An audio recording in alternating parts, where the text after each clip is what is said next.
Hi everyone, part 3 on doing our binding and the closures for your paper bag album. And so first things first is what I did was I took a piece of lace, and I always make sure it's going to be enough to cover the binding and to give some room, because you want to leave room for when the book is full. So I probably leave about that much room. And so this lace was perfect. And this piece measures about 3.5, maybe a little over 3.5 on that.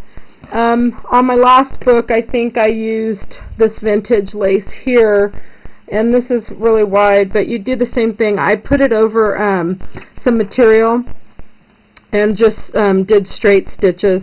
Now, I'm not a sewer, so I just went ahead and did straight stitches. I didn't even pin it down or anything. This lace is about 4.5 inches wide, so this other one, and I think this one, well, oh yeah, it's 3 3/4 wide. I forgot to include the loop on the bottom, or the scallop. Anyways, so here's my cover for my binding, and that's done. And so what I did was I added some red tape to my book, and that's going to hold that piece of material down. And then I'll just take and put a little bit of the ATG gun on the edge right there. So now I have the double-sided sticky tape, and so there's the front. And now for the back, oh, I think I might have went in too far with that. Oh, shoot. Uh-oh. Oh, well. I'll have to figure that out. I should have brought it in more closer to the edge of the book. This is the back. Anyways, I won't make this one too thick, because you want to leave room. You want to leave room for expansion. And so this is what it looks like right now.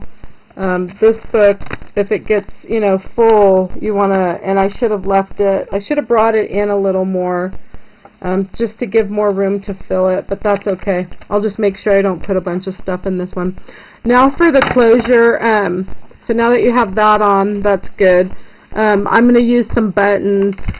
You'll need buttons 4, 2 for the front and 2 for the back. And I think I just lost one.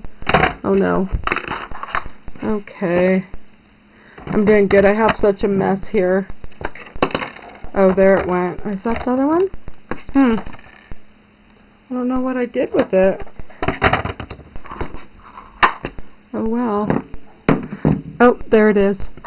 I guess if you didn't have a mess, you'd find everything. Okay, next is, I'm going to show you, I went ahead and used the crocodile, and I used the biggest punch on here.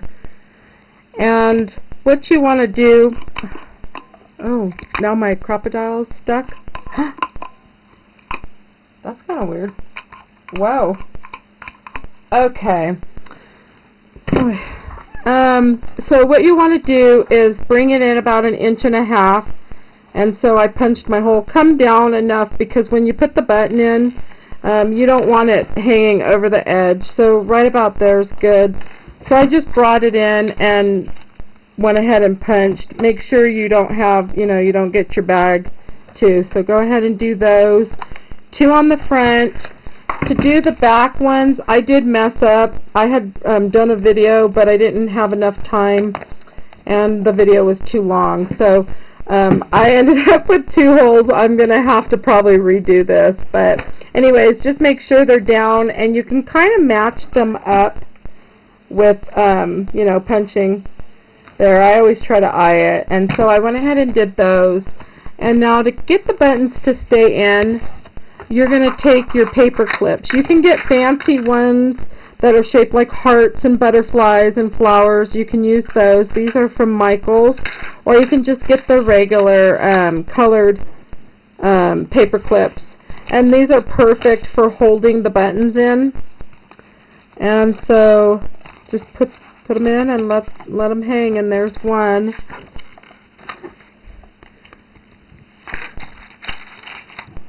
And just do that on all of these.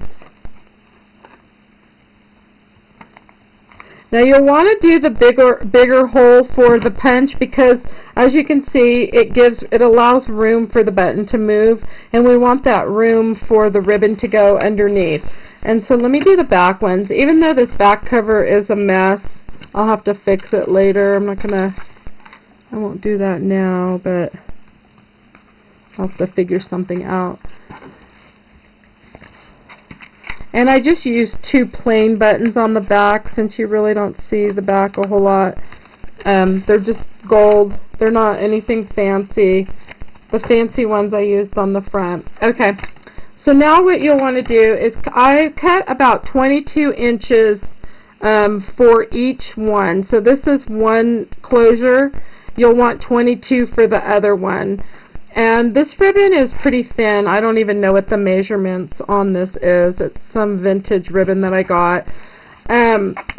So what I'll do now is go ahead and get your ribbon in half like this, and then take this piece and put it under the button. And now we just want to tie a knot. And that's just going to keep it from coming undone. Whoops, back here. You don't want to have to worry about your ribbon coming off on the back. So there's one. You'll do the same with the other 22 inches. The reason why I do 22 inches is because I'm not going to do my bow yet until this book is completely full. And if you notice here, here's another book I did. See what I mean? You need enough ribbon, and you'll tie a bow. And then that way when you push down, they can just open it like that, and it opens easy. And then when they want to close it, just put it back and let the book. Oops. On this book, I wish I would have done the buttons in a little more. I did them too far out.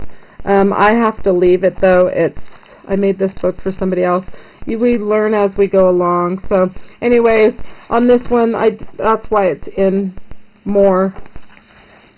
And so I hope you enjoyed today's video, and I'll see you for video 4 when the book's completed.